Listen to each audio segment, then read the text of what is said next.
Hi, very good morning to all. Hi, मैं विशाल भोजने और आपका स्वागत करता हूँ फिजिक्स और विशाल भोजने चैनल पर। तो चलिए दोस्तों, जैसे कि हम पढ़ रहे थे 10 क्लास का लाइट रिफ्लेक्शन एंड रिफ्रैक्शन, और उसमें हमने शुरू किया था, है ना, क्या शुरू किया था हमने? रिफ्रैक्शन वाला कंसेप्ट शुरू किया था। हम याद है, हम लोगों ने रिफ्रैक्टिव इंडेक्स वाला कंसेप्ट पढ़ा था। मतलब हमने देखा था कचरा गाड़ी वाला एग्जाम्पल, ओके, कि जैसे ही गाड़ी, है ना, एक अच्छे सीमेंट रोड से कच्चे रोड रास्ते पर आ जाती है तो उसकी स्पीड कम होने की वजह से वो बेंड हो जाती है ना, ओरिजिनल पाथ से भटक जाती है।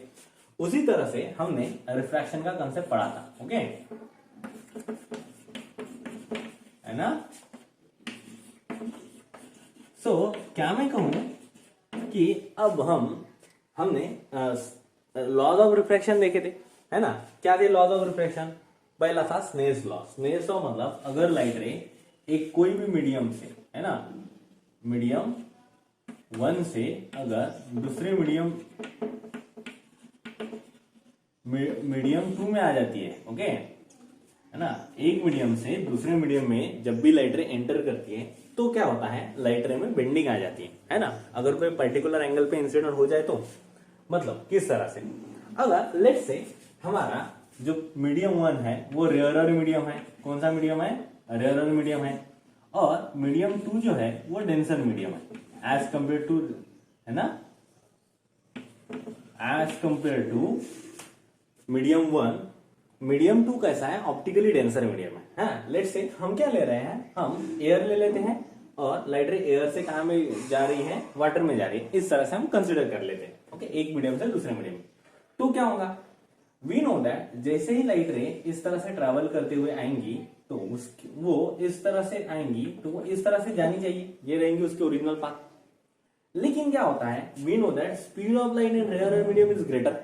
तो यहां पर वो कचरा गाड़ी वाला एग्जांपल याद है कि जैसे ही, है ना, इस तरह से कचरा गाड़ी जो हमारी आती रहती है, ये डांबर रोड से आ रही है ना, ये डांबर रोड से आ रही है, या तो हम बोलो सीमेंट रोड से आ रही है, जिसका फ्रिक्शन क्या है? कम है। तो इसमें स्पीड, सीमेंट रोड पे स्पीड ज्यादा रहेंगी और कच्चे रास्ते पे गाड़ी की स्पीड कम हो जाएगी, है ना, वही स्पीड से चलते रही तो क्या होगा, क्योंकि ये रेजिस्टेंस कम ऑफर कर रहा है। तो इस केस में क्या होता है, जैसे ही ये टायर सबसे पहले, है ना, ये फर्स्ट टायर है, ये सेकंड, ये थर्ड, ये फोर्थ, सबसे पहले कौन सा टायर, है ना, रोड के नीचे उतरेगा, है ना, ये जो डामर रोड के नीचे कौन सा टायर उतरेगा? तो फर्स्ट टायर उतरेगा। जैसे कि हमने देखा था फर्स्ट टायर उतरा तो अब ये डामर रोड से सीमेंट रोड पर, सॉरी, सीमेंट रोड या डामर रोड से कहां पर आ गया? कच्चे रास्ते पर आ गया। जैसे ये डामर रोड से कच्चे रास्ते पर आ गया तो क्या हो जाएगा, उसकी स्पीड कम हो जाएगी। उसकी स्पीड कम होने की वजह से ये कम डिस्टेंस ट्रेवल करेगा उतने ही समय में, जबकि इसकी स्पीड, ये तो डामर रोड पर ही है, इसकी स्पीड में कोई भी चेंज नहीं आएगा, तो यहां तक चल जाएगा। तो ये यहां से यहां तक जितना टाइम में डिस्टेंस कवर कर लेता है, ये उतना कर पाएगा क्या? नहीं, ये कम करेगा। इस वजह से क्या होगा कि ये इस तरह से जानी चाहिए थी गाड़ी, लेकिन ये ज्यादा जोर से चलेगा, ये ज्यादा डिस्टेंस ट्रेवल करेगा, ये कम। इस वजह से गाड़ी की जो पाथ है वो बेंड हो जाएंगी। क्या मैं कहूं, जिस मीडियम में लाइट की स्पीड ज्यादा है उस मीडियम से अगर लाइट की स्पीड कम हो जाती है, इस तरह के दूसरे मीडियम में एंटर करती है, तो उसकी जो बेंडिंग है वो टुवर्ड द नॉर्मल हो जाती है। इस पॉइंट को अगर हम नॉर्मल निकालें तो इसकी जो ओरिजिनल पाथ है वो चेंज होकर टुवर्ड द नॉर्मल हो जाती है। उसी तरह से हमने कहा था क्या होगा जब लाइट रे रेयर मीडियम से डेंसर मीडियम में आ जाए। यहां पर लाइट रे इंसिडेंट हुई तो इस पॉइंट पर निकालेंगे हम point of incidence, okay, normal निकाल लेंगे। Let's say this is mn with a normal.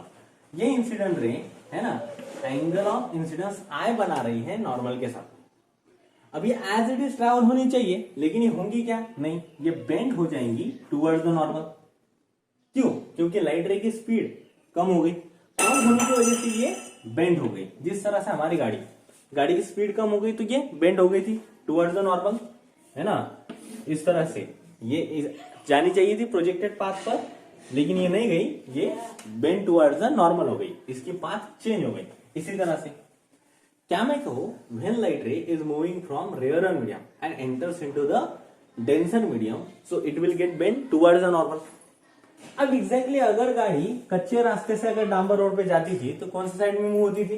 बताओ इस तरह से अगर जाती थी तो, इस तरह से अगर जाती थी तो इस तरह से जानी चाहिए थी, है ना, लेकिन ये इस तरफ बेंड हो जाती थी, मतलब नॉर्मल के अवे बेंड हो जाती थी। इज दैट क्लियर, है ना। अब इसके अगर उल्टा खाओ, ये जब लाइट रे रेयर मीडियम से डेंसर मीडियम में आएंगी तो बेंड टू द नॉर्मल हो जाएंगे। अगर ये उल्टा कर देते थे हम, है ना, अगर ये हम उल्टा कर देते थे तो क्या होता था, when the light ray is moving from denser medium and enters into the rare medium, तो क्या होता था, लाइट रे अगर डेंसर मीडियम से रेयर मीडियम में जाती थी तो, अगर इस तरह से सपोज हमारी लाइट रे जा रही है ना, इस तरह से हमारी लाइट रे जा रही है, ओके, तो इस तरह से जाना चाहिए था, लेकिन यहां पे निकाल लेंगे हम नॉर्मल, है ना, let's say this be the normal. अब क्या होगा, ये लाइट रे इस तरह से जानी चाहिए, लेकिन ये क्या हो जाएंगी, bend away from the normal हो जाएंगी, क्योंकि इसकी स्पीड बढ़ गई ना। देखो गाड़ी आ रही थी, कचरा गाड़ी, पहले टायर क्या है, इस तरह से अगर हमारी कचरा गाड़ी आती थी 1 2 ये 3 4, तो सबसे पहले पहला टायर ऊपर चला जाता था। जब पहला टायर, अब ये कच्चा रास्ता है, नीचे वाला क्या था, कच्चा रास्ता था, और ऊपर वाला क्या है, पक्का रास्ता, मतलब रेयर मीडियम बोले तो डांबर रोड, है ना, या तो सीमेंट रोड बोल दो। तो जैसे ये ऊपर जाता था तो पहला टायर ऊपर आ जाता था, तो पहला टायर ऊपर आने की वजह से यहाँ पे स्पीड कम थी, लेकिन इधर बढ़ जाती थी, तो ये वाला टायर ज्यादा डिस्टेंस कवर कर लेता था एज कम्पेयर टू दिस। ये इतना कवर करता है तो ये इतना कवर कर लेता था उतने ही समय में, और ये गाड़ी इस तरफ बेंड हो जाती थी, इस तरफ मूव हो जाती थी, मतलब bend away from the normal हो जाती थी कि नहीं, है ना। तो हम बोलेंगे when the light ray is moving from denser medium and enters into the rarer medium, so it will get bent away from the normal। अब हमने बोला था कि फर्स्ट लॉ ऑफ रिफ्रैक्शन में हमने बोला था, what is the first law of refraction, it states that the sine of angle of incidence, sine of when the light ray is moving from one medium into the another medium, the ratio of sine of angle of incidence to the sine of angle of refraction is always constant for a particular pair of medium। ये जो एक particular pair of medium है ना, उसके लिए हर बार जैसे ही light रे, जैसे हमने हवा और पानी ले लिया, सेम पानी ले लिया और सेम एयर का हमने कॉम्बिनेशन ले लिया हर बार, है ना, पानी में चेंजेस नहीं किए, ना ही उसमें शक्कर डाला, नमक डाला, कुछ भी नहीं किए, वही रहने दिया, तो उसके अंदर से जो भी आप लाइट रे पास करेंगे और वो जितना भी नॉर्मल के साथ में एंगल बनाएंगे, उसका साइन कंपोनेंट अपन उसकी जो भी रिफ्रैक्टेड रे, है ना, रिफ्रैक्टेड रे जो भी एंगल ऑफ रिफ्रैक्शन बना रही है नॉर्मल के साथ में, उसका साइन कंपोनेंट, इनका रेशियो हर बार क्या रहेगा, कांस्टेंट, और उसको बोलेंगे, उसको क्या बोलेंगे, रिफ्रैक्टिव इंडेक्स। क्या बोलना है उसको, रिफ्रैक्टिव इंडेक्स। अब लाइट रे कौन से मीडियम में आई, लाइट रे पहले मीडियम से दूसरे मीडियम में आई, तो इसको बोलेंगे रिफ्रैक्टिव इंडेक्स ऑफ 2। कौन से मीडियम में आई, 2। कहां से आई, 1 से, refractive index of 2 with respective to 1। इसको कहां का क्या कहा जाएगा कि refractive index of 2 with respective to 1। So ये हर बार कांस्टेंट रहेगा, और इसी लॉ को, फर्स्ट लॉ ऑफ रिफ्रैक्शन को स्नेल्स लॉ भी कहते हैं। क्या कहते हैं इसको, दूसरा नाम क्या है, स्नेल्स लॉ। देन दूसरा लॉ ऑफ रिफ्रैक्शन क्या कहता है, देखो ये जो इंसिडेंट रे है, नॉर्मल है और रिफ्रैक्टेड रे, तीनों के तीनों एक ही प्लेन में लाई करते हैं। दूसरा लॉ ऑफ रिफ्रैक्शन क्या था, द इंसिडेंट रे, है ना, नॉर्मल, ये जो नॉर्मल है mn हमारा, नॉर्मल एंड रिफ्रैक्टेड रे, ये क्या है, रिफ्रैक्टेड रे, और are lies in same plane. Incident ray, normal and refracted ray, all are lies in same plane. ये था हमारा दूसरा लॉ ऑफ रिफ्रैक्शन। ओके, हमने एक बार रिवाइज कर लिया, वो कंसेप्ट भी रिवाइज कर दिया। ओके, अब आगे बढ़ते हैं। अब रिफ्रैक्टिव इंडेक्स की बात करते हैं। रिफ्रैक्टिव इंडेक्स हमने क्या कहा था, जब भी लाइट रे किसी एक मीडियम से दूसरे मीडियम में चली जाती है, तो रिफ्रैक्टिव इंडेक्स मतलब कहां पे गई लाइट रे, है ना, लाइट रे का लोकेशन देखो, अब लाइट रे की पोजीशन देखो। लाइट रे अगर एक मीडियम से दूसरे मीडियम में गई, तो अभी फिलहाल में कहां पे है, दूसरे मीडियम में। सो रिफ्रैक्टिव इंडेक्स हम किसका लेंगे, दूसरे मीडियम में। कहां से आई थी, पहले से। So refractive index of 2 with respective to 1। ये क्या आएगा, जहां से आई थी वहां का साइन है अपॉन जहां पे गई वहां का साइन आर। ओके, तो ratio of sine r by sine r is called refractive index.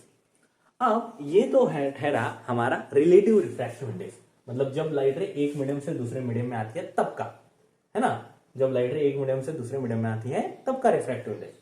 क्या मैं कहूं दो टाइप के रिफ्रैक्टिव इंडेक्स होते हैं, पहला तो रिलेटिव और दूसरा आता है अब्सोल्यूट रिफ्रैक्टिव इंडेक्स। अब अब्सोल्यूट रिफ्रैक्टिव इंडेक्स क्या है, ये क्या कहता है, ध्यान दो जरा। अब्सोल्यूट रिफ्रैक्टिव इंडेक्स ये होता है कि ये बताता है कि जब भी लाइट रे एयर से किसी मीडियम में चली जाती है, when the light ray is moving from air and enters into the any medium, like air से ग्लास में चली गई, एयर से वाटर में चली गई, तो रिफ्रैक्टिव इंडेक्स है ना, जैसे रिफ्रैक्टिव इंडेक्स जब एयर से ग्लास में चली गई तो ग्लास का निकालेंगे, तो जो ग्लास का रिफ्रैक्टिव इंडेक्स रहेगा हमारा, है ना, जैसे कि हम बोलेंगे यहां पे अगर मैं एब्सोल्यूट रिफ्रैक्टिव इंडेक्स की बात करता था तो मैं लाइट रे कौन से मीडियम में आई, दूसरे मीडियम में आई, लाइट रे कहां से आई, पहले मीडियम से आई, तो इन दोनों के अगर मैं पहले का एक पर्सनल रिफ्रैक्टिव इंडेक्स निकाल लूं जिसको मैं करूंगा absolute refractive index of medium 1, दूसरे का भी एक मैं रिफ्रैक्टिव इंडेक्स निकाल लूं जिसको मैं बोलूंगा absolute refractive index of medium 2। अब एब्सोल्यूट मतलब क्या है कि हर एक का रिलेशन एयर से क्या है ना, ये बताता है एब्सोल्यूट रिफ्रैक्टिव इंडेक्स। अगर मैं कहूंगा कि एब्सोल्यूट रिफ्रैक्टिव इंडेक्स 2, ये क्या बोलेगा, n2 क्या बता रहा है, absolute refractive index of second medium, है ना, मीडियम 2 क्या है, तो n से क्या डिनोट करते हैं हम लोग, रिफ्रैक्टिव इंडेक्स। n21 क्या बताता है, refractive index of medium 2 with respective to medium 1। n क्या बताता है, रिफ्रैक्टिव इंडेक्स 2। अब यहां पर 2 के बाद में 1 या ऐसा 3 ऐसा कुछ आएगा नहीं, तो इसको बोलेंगे रिफ्रैक्टिव इंडेक्स ऑफ 2। कहां से आया पता नहीं, तो ये है एब्सोल्यूट रिफ्रैक्टिव इंडेक्स। तो ऐसा कंसीडर करते हैं लाइट रे एयर से आए होंगे और मीडियम में गई होंगी। अगर लाइट रे एयर से आकर सेकंड मीडियम में जाती है तो रिफ्रैक्टिव इंडेक्स 2 हमें देखने को मिलेगा। और रिफ्रैक्टिव इंडेक्स ना ही, इस रिफ्रैक्टिव इंडेक्स से सिर्फ दो रिफ्रैक्टिव इंडेक्स के बहुत सारे फार्मूले हैं। इसका फॉर्मूला सिर्फ ऐसा नहीं है कि sine of angle of incidence और sine of angle of refraction से, इसका एक और फॉर्मूला होता है जो कि स्पीड ऑफ लाइट से रिलेटेड होता है। कैसा, जब भी लाइट रे एक मीडियम से दूसरे मीडियम में एंटर करती है तो उसकी स्पीड में कुछ चेंजेस आते हैं ना। सपोज हम बोलेंगे इनिशियल मीडियम में लाइट की स्पीड थी c1, दूसरे मीडियम में आ गई, हम बोलेंगे यहां पे लाइट की स्पीड थी c2। तो ये जो रिफ्रैक्टिव इंडेक्स है ना, रिफ्रैक्टिव इंडेक्स है, ये लाइट रे कहां पे आई, फिलहाल कहां पे है, मीडियम c2 में, कहां पे, कहां से आई थी, 1 से। तो ये refractive index of 2 with respect to 1 क्या रहने वाला है, रेशियो ऑफ, कहां से आई लाइट रे, c1 से, पहले मीडियम से, कहां पे गई, दूसरे मीडियम में, ओके, c2। तो ये है ratio of speed of light in first medium to the speed of light in second medium is nothing but the refractive index of second medium with respective to first medium. Is that clear, समझ में आया। अब देखो, है ना, अब n2 मतलब absolute refractive index of medium 2, ये क्या आने वाला है, when the light ray is moving from air and enters into the medium 2, so what will be the refractive index, it is the absolute refractive index and it is the refractive index of medium 2 with respect to air। तो ये क्या आता है, ये भी ratio आएगा, light रे कहां से कहां आई, एयर से, हम बोलेंगे कौन से मीडियम में चली गई, लाइट रे एयर से कहां पे गई, मीडियम 2 में, एयर टू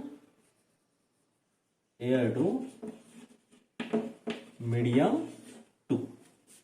अब कहां से, एयर से कहां पे गई, मीडियम 2 में, तो एयर की स्पीड क्या है, speed of light in air is nothing but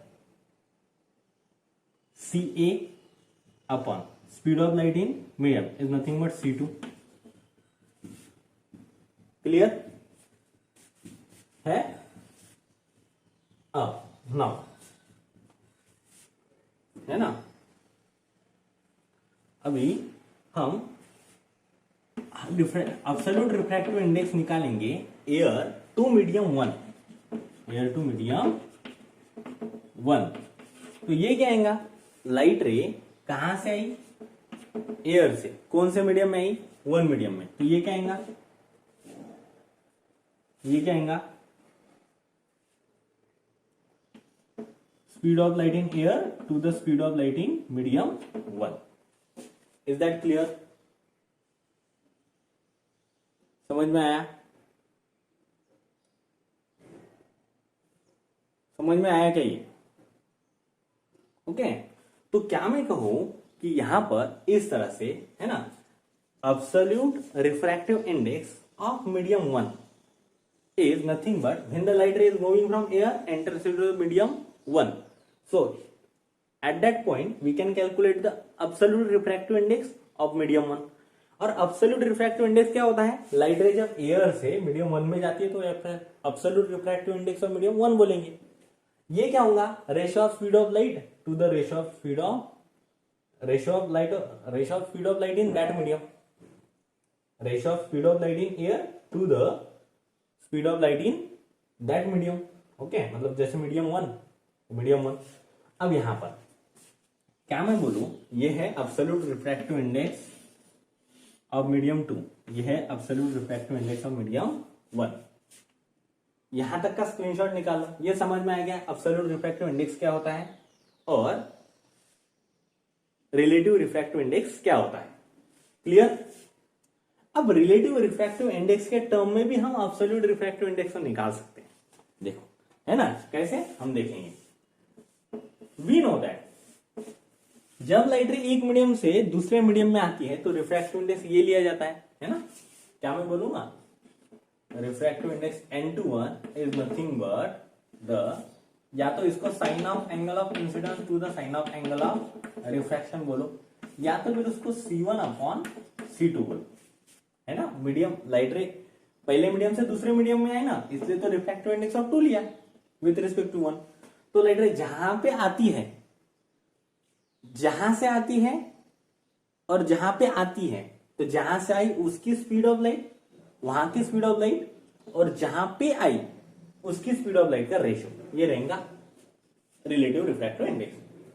क्या C1 और C2 की वैल्यू N2 और N1 से हम निकाल सकते हैं? ऑब्वियस, देखो N2 क्या है, CA अपॉन C2 है, इस हिसाब से C2 क्या हो जाएगा, C2 इधर आ जाएगा, यहां पे डिवीजन का इधर मल्टीप्लिकेशन का डिवीजन में, तो C2 बराबर क्या आएगा, CA अपॉन N2। उसी तरह से हम ये भी निकाल सकते हैं। देखो C1 अगर हमें निकालना है तो इसको इधर लेके जाओ, N1 को इधर लेके जाओ, तो C1 बराबर क्या आएगा, C अपॉन N1 आएगा ना। इन दोनों की वैल्यू C1 और C2 अगर यहां पे डालते तो हमको क्या मिलेगा, N21, that is refractive index of medium 2 with respective to 1। क्या मिलने वाला है, C1 की जगह पे क्या डालना है, CA अपॉन N1, ओके, और C2 की जगह पे क्या डालना है,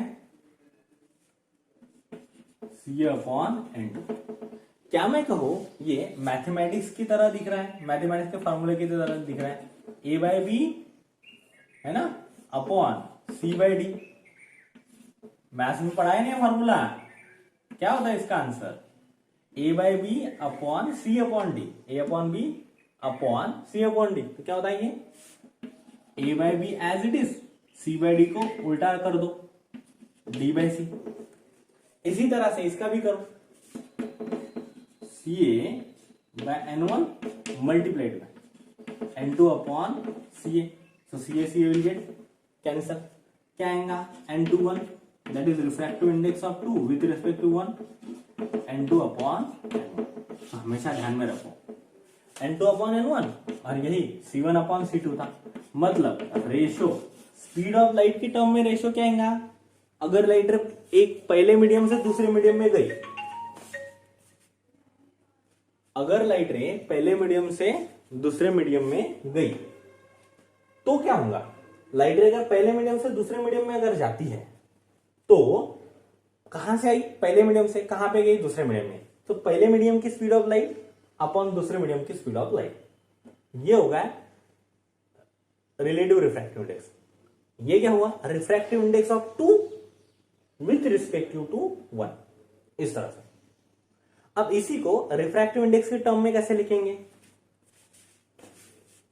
कहां से आई कहां पे गई।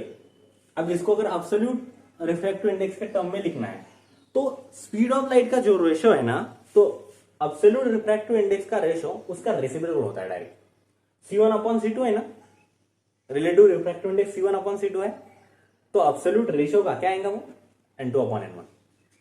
इज दैट क्लियर, ये बात समझ में आई। इसको शॉर्टकट में ऐसा ध्यान में रखना, लाइट रे कहां से आ रही है कहां पे गई। लाइट रे पहले से आई दूसरे में गई, ध्यान दो, आप पहले से दूसरे में गए, पहले से दूसरे में गए, अभी कहां पे हो आप, दूसरे में, तो आपका क्या लेंगे आप, आपका रिफ्रैक्टिव इंडेक्स क्या लेंगे, कहां पे हो, दूसरे में, कहां से है, पहले में, सो N2 1, पहले से दूसरे में है ना, तो पहले में आपकी स्पीड कितनी थी, अभी स्पीड कितनी है, ओके, तो ये रहेगा आपका N2 1 बराबर। इसके उल्टा क्या रहेगा, absolute refractive index N2 by 1, simple. अब आता है क्या हो अगर लाइट रे दूसरे मीडियम से पहले मीडियम में चले जाए और हमें relative refractive index of two with respective to one निकालना हो।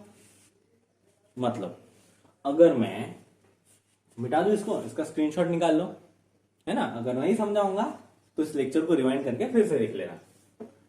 अब हम अगर बात करेंगे कि रिफ्रैक्टिव इंडेक्स N2 1 है, मतलब लाइट रे कहां पे, दूसरे मीडियम में, कहां से, पहले से। अगर ऐसा होता था लाइट रे पहले मीडियम में आती थी दूसरे मीडियम से, ये क्या बता रहा है, रिफ्रैक्ट N12 क्या बता रहा है, लाइट रे कहां पे है, 1 पे, कहां से आई है, 2 से। So when the light ray is going from medium 2 and enters into the medium 1, so here we can calculate the refractive index of one medium 1 with respective to 2। अब इसकी बात है, कहां पे है, 1 पे, कहां पे है, 1 में, कहां से आया, 2 से, तो मिलूंगा C2 अपॉन C1, है ना, कहां से उसकी स्पीड अपॉन कहां पे उसकी स्पीड। देख इसी को अगर मैं एब्सोल्यूट रिफ्रैक्टिव इंडेक्स के टर्म में लिखूं तो C2 बाय C1 है, तो ऑब्वियसली N1 अपॉन N2, इसका उल्टा ना, देखो ये N2 अपॉन N1 है और ये N1 अपॉन N2 है, या C2 अपॉन C1 है, C1 अपॉन C2 है। क्या मैं बोल सकता हूं N12 ये रेसिप्रोकल है N21 का, है ना। N1 बाई N2 को मैं इस तरह से लिख सकता हूं ना, 1 अपॉन N1, दोनों को N1 से डिवाइड कर लिया है, ओके, यहाँ पे N2 है, इसको भी N1 से डिवाइड कर लिया, दोनों divide numerator and denominator by N1। N1 upon N1 क्या आएगा, 1। N2 अपॉन N1 को कहीं तो भी देखा हुआ लगता है, कहां पे देखा था N2 अपॉन N1 को, बस स्टैंड, रेलवे स्टेशन, अरे नहीं इधर ही तो देखा था।